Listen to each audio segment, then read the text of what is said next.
Bonjour à toutes et à tous. Une petite vidéo aujourd'hui improvisée sur le sentiment de se sentir en décalage par rapport à la société telle qu'elle est construite actuellement. Je me suis toujours, quasiment toujours senti en décalage en fait, depuis ma plus tendre enfance jusqu'à l'âge d'aujourd'hui. Avec un sentiment de... C'est même pas un sentiment en fait, c'est une réalité. C'est le fait d'être décalé avec les gens autour de moi, notamment sur mes pensées, ou sur mes façons d'être, sur pas mal de choses, la façon de me comporter qui ne convient pas forcément aux autres. Alors qu'en soi, je n'ai pas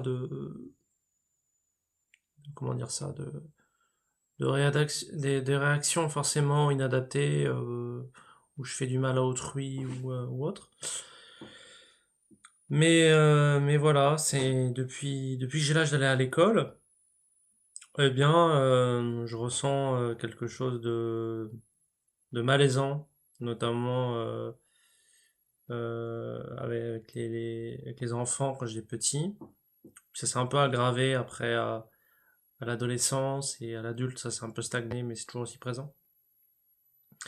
Avec notamment, ça a commencé par de la phobie scolaire, à l'âge de la maternelle, l'école primaire, le collège. Voilà, des moments assez difficiles. J'en parlerai sûrement plus dans une autre vidéo, si ça vous intéresse, on pourrait échanger dessus. La phobie scolaire. J'ai également ouais, eu pas mal de brimades aussi quand j'étais notamment à l'adolescence. J'étais pas mal complexé par ma taille et puis par des traits physiques qui m'ont desservi en fait et on m'a jugé dessus euh, en, en m'injuriant et en me faisant du mal. Alors qu'en fait j'étais clairement pas une mauvaise personne, mais j'ai beaucoup souffert du regard des autres en fait. Voilà, ça s'est un peu amélioré avec à l'âge adulte en fait. Maintenant j'en ai clairement j'essaie de pas trop accorder d'importance au jugement d'autrui, même si c'est encore un peu difficile. Voilà, c'est plus mon hypersensibilité émotionnelle. Hmm.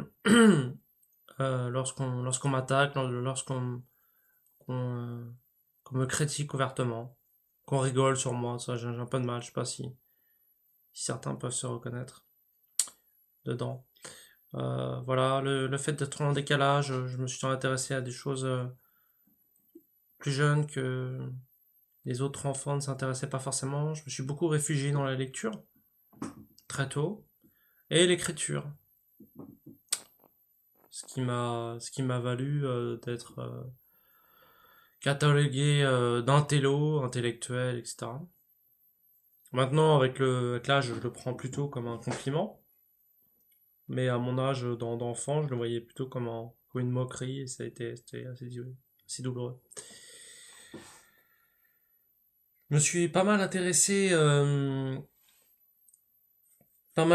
au bouddhisme depuis quelques années, avec notamment la méditation qui a pu, depuis ces 8 dernières années, la méditation sur moi a eu un effet un peu plus apaisant, où j'ai réussi à être un peu moins impulsif que je l'ai été dans les mois précédents, les années précédentes.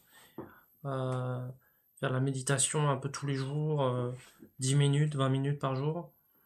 Aller dans des associations qui en proposaient m'a un peu allégé, notamment en fait de moins s'énerver face aux gens qui peuvent ne pas comprendre ce que je ressens dans la vie de tous les jours. Et le fait, notamment au travail, le fait d'être calme ou lorsqu'on est calme, on est mal vu, quoi.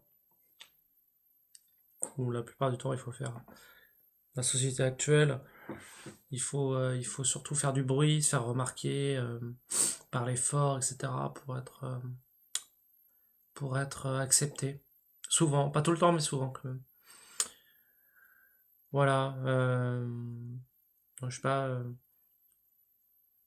si comment dire, si vous ressentez un décalage entre vous et les autres, ben, sachez que vous n'êtes pas, vous avez le droit d'être différent. Vous avez le droit d'être différent. Vous avez le droit d'avoir votre propre faille, même votre propre façon de penser. Et du moment où vous faites du mal à personne, ben, soyez fiers de ce que vous êtes. Et je vous encourage dans ce cas-là, si vous souffrez un peu du regard des autres, je vous encouragerais à travailler sur votre confiance en vous, que ce soit avec un thérapeute, un psychologue, un psychiatre ou un coach.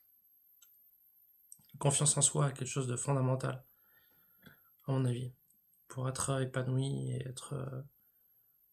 faut déjà être bien avec soi-même avant d'être bien avec les autres. Ça, je pense que c'est vrai. Voilà, croyez en vous, en vos forces, et surtout voilà, ne portez pas trop attention aux gens qui peuvent vous lancer des pics si vous êtes très sensible, beaucoup dans l'émotion. Euh, Essayez plutôt de vous diriger vers des gens plutôt dans, dans des choses constructives, dans la bienveillance notamment, même si c'est rare. Les gens fondamentalement qui sont bons avec les autres, ça c'est rare en fait. Mais ça, bon, ça peut, à mon avis, ça peut arriver. Et puis voilà. Et je vous encouragerais à faire aussi de la relaxation, notamment la relaxation ventrale avec le ventre, tout ça. Euh, 20 minutes, 30 minutes par jour de relaxation, ça peut être intéressant pour apaiser les émotions si elles sont un peu douloureuses. Là, je parlerai dans une autre vidéo aussi sur le fait d'être dans l'anxiété généralisée, notamment sociale, ce qui est un peu mon cas depuis quasiment tout le temps en fait.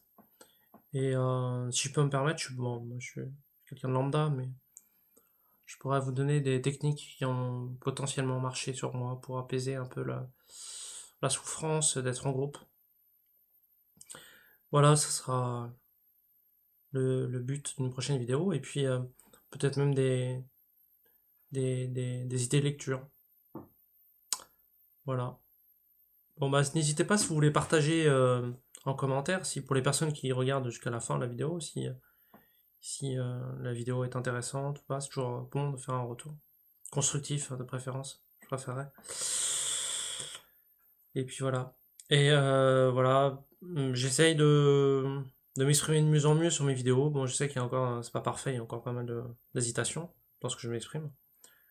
Mais je pense qu'au fur et à mesure, ça ira de mieux en mieux. Voilà, croyez en vous, portez-vous bien, et puis je vous dis à une prochaine fois. Ciao!